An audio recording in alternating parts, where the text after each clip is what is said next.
Vincent Price presents Hywel Bennett, Elizabeth Proud, and John Quail in Out of the Mouths by William Ingram. Vincent Price. Hello and welcome. Richard Atkins was a research boffin. If you were to ask him what kind, he might tell you, I specialize in electrospectroanalysis of human enzyme and molecular structures. And when you'd look suitably blank, he'd smile and add, what makes us tick? To understand Richard Atkins, the trick was not to let his modest manner fool you. At 40, he was probably the best in his field, one of a very select research team. The world seemed his oyster. But then, the same world lost sight of him. Many years later, those caring enough to remember came a bit of a cropper, all a bit hush-hush under the carpet. Few knew the cropper was entirely of his own making.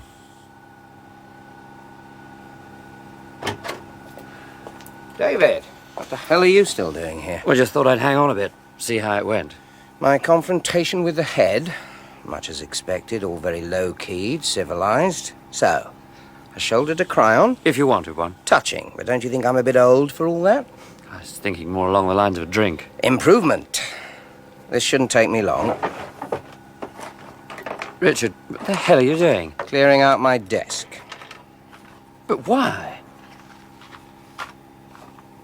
Can't it wait till tomorrow? It'll save me the extra trip in. Besides, I don't think I could stand all those raised eyebrows, querying glances, told you so's from the less charitably inclined. It would only be... With my best interests at heart? If you like. I don't think I could take that either, right? Right. Truce? Truce. Final tally. 1 box of paper clips. 3 pencils, black, for the use of. 2 broken, so not for the use of.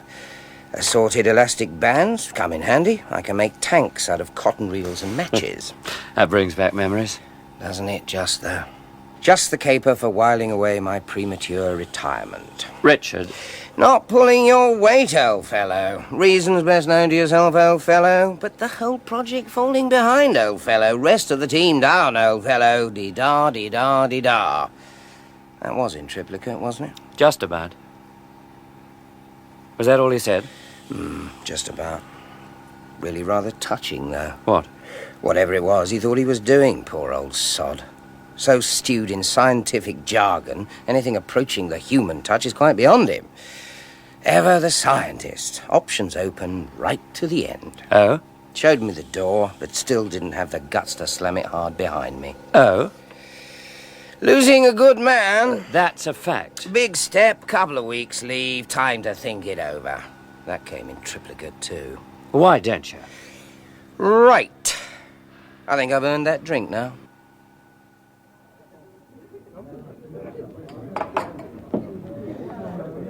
By the way, how's Rachel? She's fine, just fine. It's been ages. Kate and I were wondering if you both... Oh, for Christ's sake. I think we can skip the social niceties, don't you? There's no need, David, old mate. For what? For whatever the hell it is you think you're doing.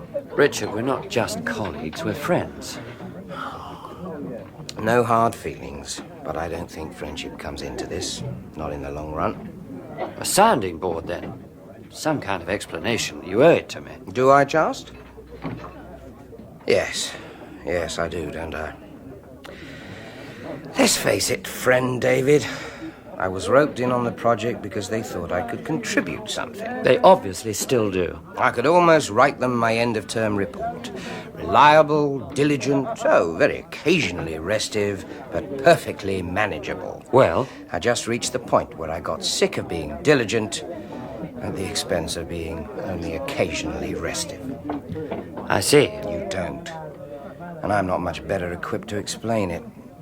Just that recently, I've been staring down the wrong end of the microscope.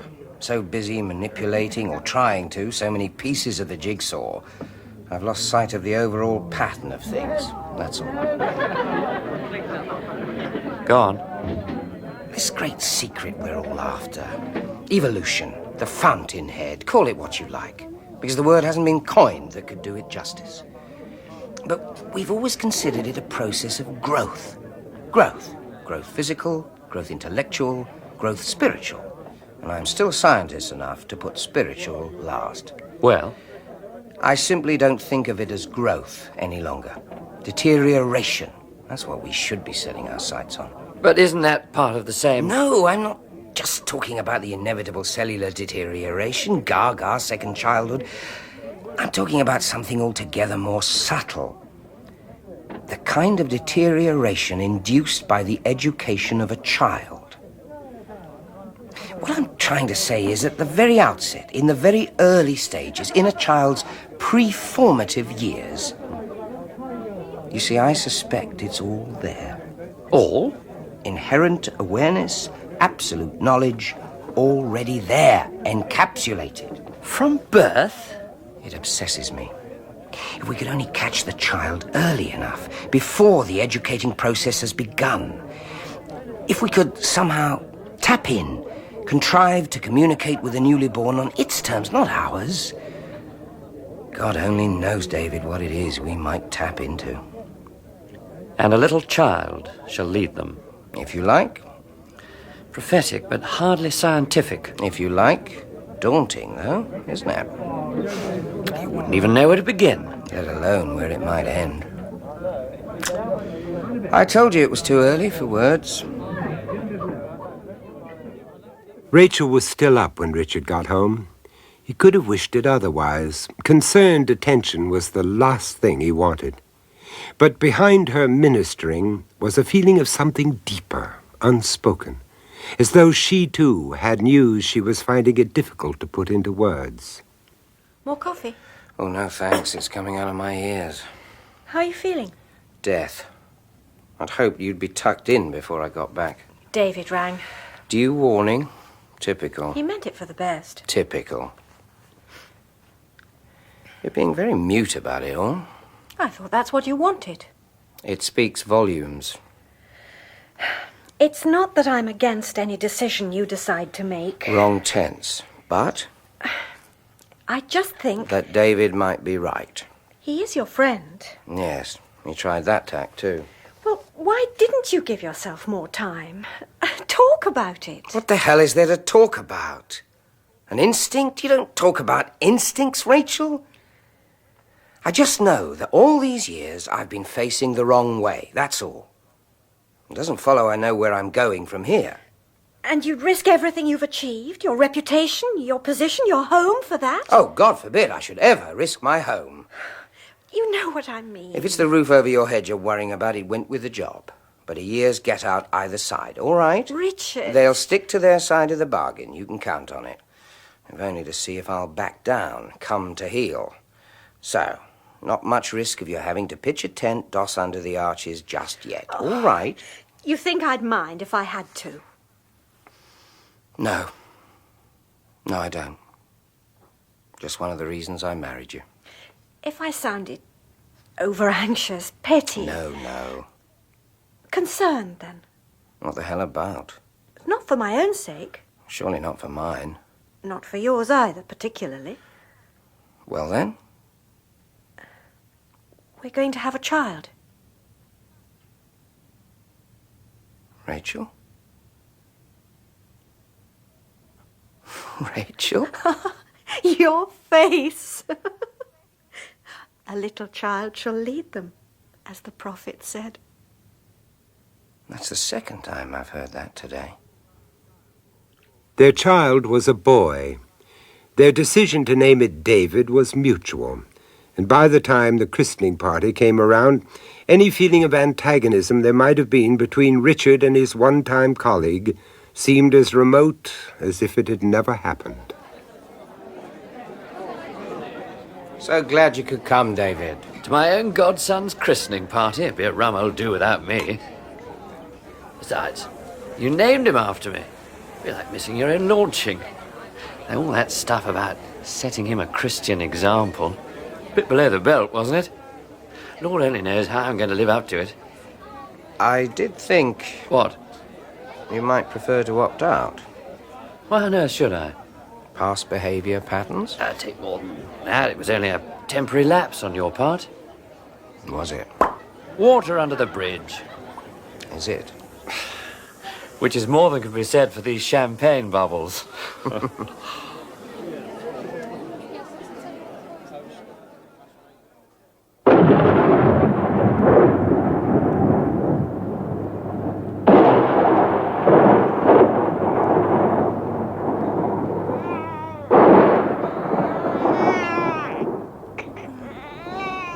Richard?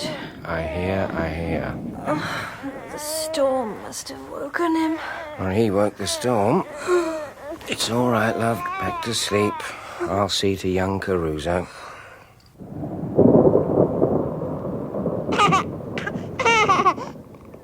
What's up, Brighton? Burning the midnight oil, are we? Where are you now? In that wonderful, uncorrupted brain of yours. Where are you now, young David? Coming to grips with Pythagoras? Arguing polemics with Plato? Beyond our mediocre comprehension, I'll wager. Or was it just that nasty, wasty, stormy, warmy disturbing you then? But you must know the scientific explanation to that one. A turbulence caused by areas of high pressure moving in to fill corresponding areas of low. That's a theory, anyway. Or maybe you know better, eh?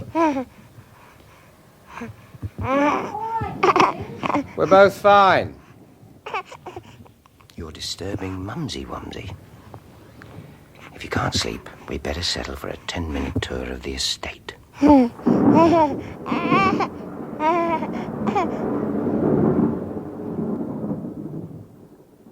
Rachel's call to David was brief, but behind her request that he come around as soon as possible, he sensed an underlying feeling of panic and urgency.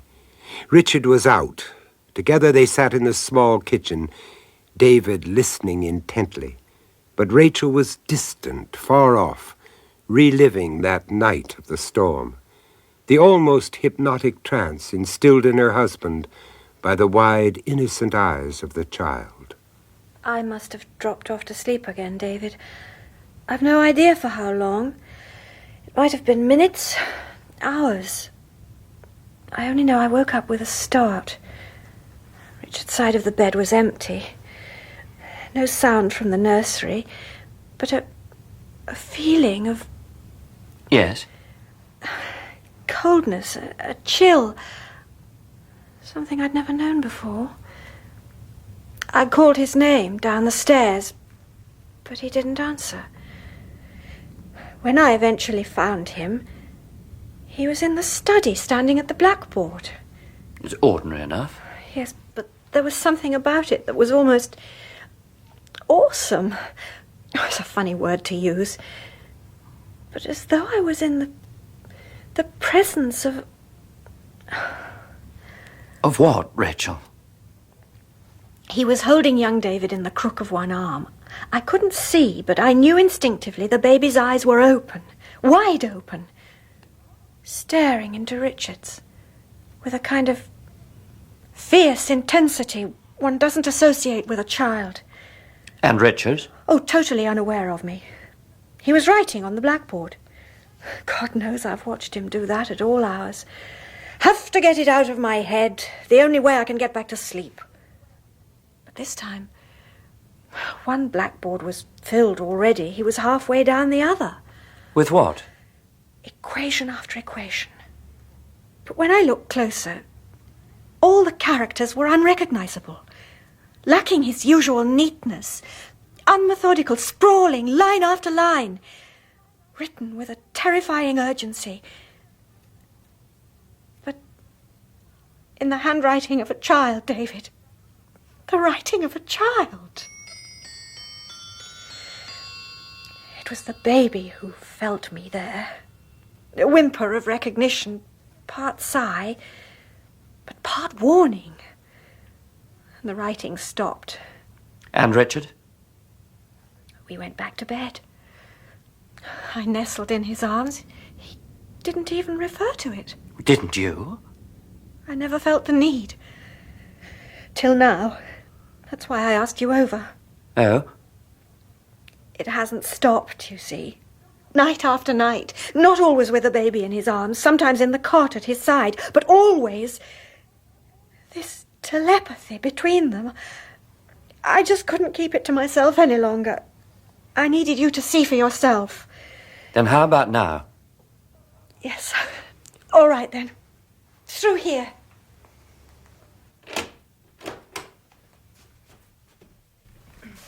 Close the door. Right. No chance of his coming back. Oh, not before lunch. He's taken young David down to the park. Let's get on with it, then. Well, what do you make of it? What's on the blackboard? Well, what can one say? A child scrawl, but some kind of formula. Related to his work when he was at the centre? No, not even remotely. Scientific. A mathematical progression of some kind, and yet beginning on this board in complexity, diminishing, simplifying to end in just two indivisible symbols. Alpha, omega. Beginning, end. The life force. Why did you say that? I don't know. Is there any chance of you making me a copy of this? Well, yes, I suppose so. As soon as you can, Rachel. As soon as you possibly can. She wondered whether to tell Richard of David's visit. Wondered, too, whether he sensed some deeper significance behind the casual manner with which she finally mentioned it. But if he did, he showed no outward sign of it. We had a visitor. Oh? David. Well, you hear that, young David? Godfather comes a-calling and only Mumsy-Wumsy here to receive him.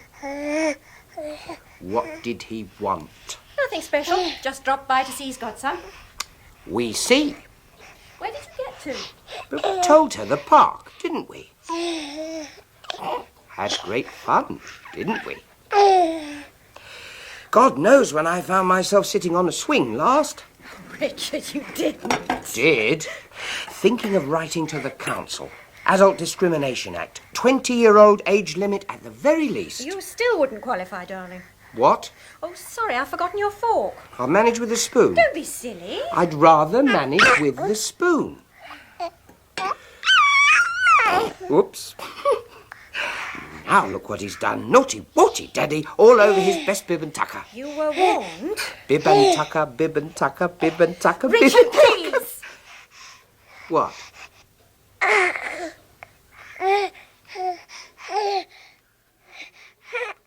It would be only too easy to gloss over the weeks that followed. For Rachel, the overpowering imperative desire was to convince herself that everything was normal, that nothing untoward was happening, and that even if it wasn't, the real trouble lay in her own imaginings, that nothing in their lives had really changed, that Richard's affinity, this strange extra affinity he had with his son, unspoken, undeniable, was simply part of the process, part of becoming a father. She clung to the notion like a life raft. I only have to give him time. No, give myself time. If there's anything that needs questioning, it's my attitude. My ridiculous, jealous reaction to it all. As though my own son was some kind of a stranger. An intruder. The very notion of it appalled her, and so she had to find her consolation in the belief that her husband's behavior was simply a phase again. Of one thing she felt sure: no outside help was needed, especially from the likes of David, the meddling do-gooders. In fact, to be avoided at all cost.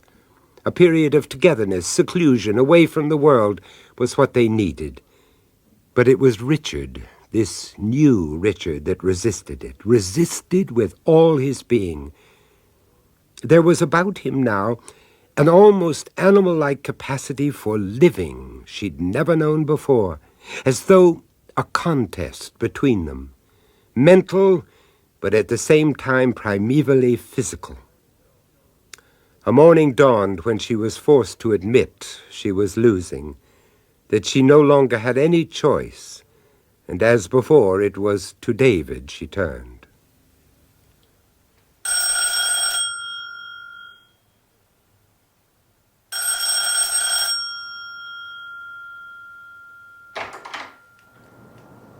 Rachel, are you all right?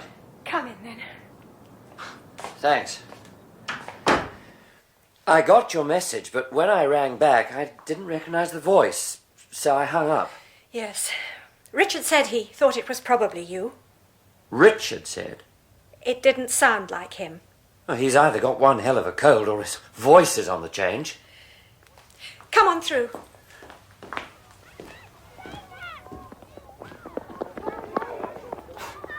What's all that racket? Oh, just kids. Coffee? No, thanks. Rachel, you've been avoiding me. Yes. That stuff on the blackboard, you've run into a brick wall, haven't you? We've fed it through the computer. And? A blank, beyond computer analysis. I thought as much. Funny, it doesn't even seem important now. He knew I gave it to you. You told him? Just knew. It didn't seem to upset him. Only part of the key was what he said. All in the eyes. He was smiling at the baby at the time. And the baby seemed to know what he was saying and smiled back. And now... Look. What is it, Rachel? Come here to the window. Well, tell me what you see. Richard? Hardly believable, is it? The change in him. Childlike. That's it, childlike. What the hell's he up to? Oh, the boy next door kicked his ball into the garden. In the old days, Richard would have tossed it back with a ticking off for his trouble. Yes, go! Look at him now. With a fatherly instinct coming out in him. You know that, isn't it? Competitive. Like equals. Would you believe he went out and bought a train set for young David? A bit premature. Oh, wasn't it, though? He's laid it out in the attic. Most nights now I wake to find his bed empty. I see. And that ridiculous tiny train rattling overhead.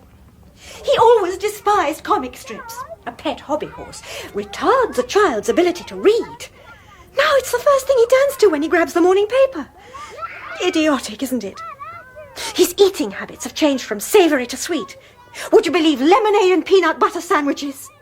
His dress is more slovenly, his movements more awkward, more boisterous, as though... Well, look at him, David, look at him. Yes. You see it too. Turning back the clock. I think somehow he's achieving it. The eyes, it's all in the eyes. That's what he said, as though the two of them have developed some kind of extraordinary telepathy between them. Young David, Richard, the child, and the man, enabling him to project himself backwards instead of forwards. Ultimate knowledge through absolute innocence. Backwards, ever backwards, until... Until what? Dear God, who knows? Kick it in, yes, go!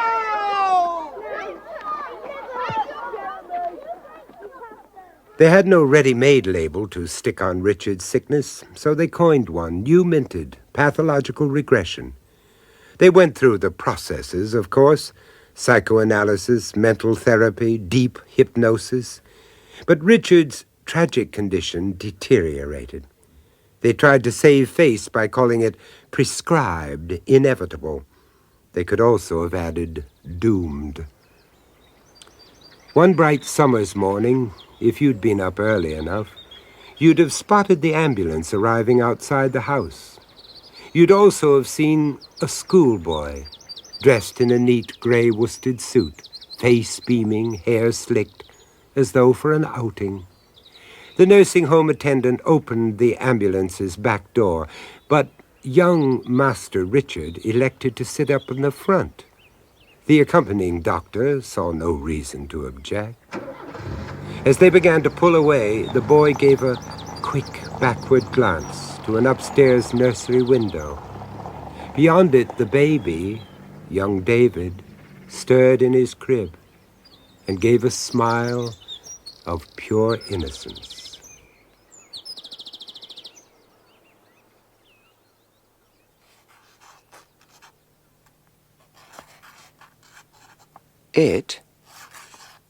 Whatever it is that has been happening to me, has stopped.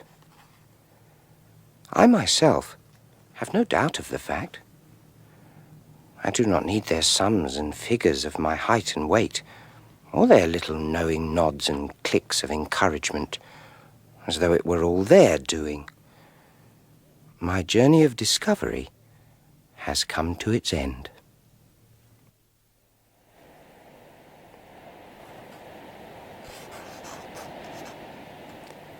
A good breeze today. Later, they will let me take my sailing boat to the little pond in the grounds.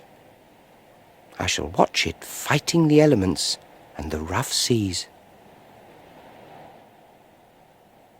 A week or so ago, they brought a young boy, David, here to see me. He might have been 5 or 6, but I can get nothing from him again. Life's manipulators have had their effect. His wearisome progress forward, thanks to them, has begun. As a result, my return backwards towards... but I shall never know now. It's my birthday tomorrow. They have not yet decided whether I shall be 11 or 12. It doesn't really matter. I know I have stopped in time. No backwards now. No forwards either. The lessons they will give me will certainly get them nowhere. I am far, far beyond their lessons. Many years later, the young David was to ask his mother, "What happened to my father?" Rachel had prepared herself for that moment. He went away, a long, long way away. It was not too far from the truth. That was Out of the Mouths, starring Hywel Bennett as Richard, Elizabeth Proud, Rachel, and John Quail, David. The Price of Fear was presented by Vincent Price, written by William Ingram, and directed by John Dyas.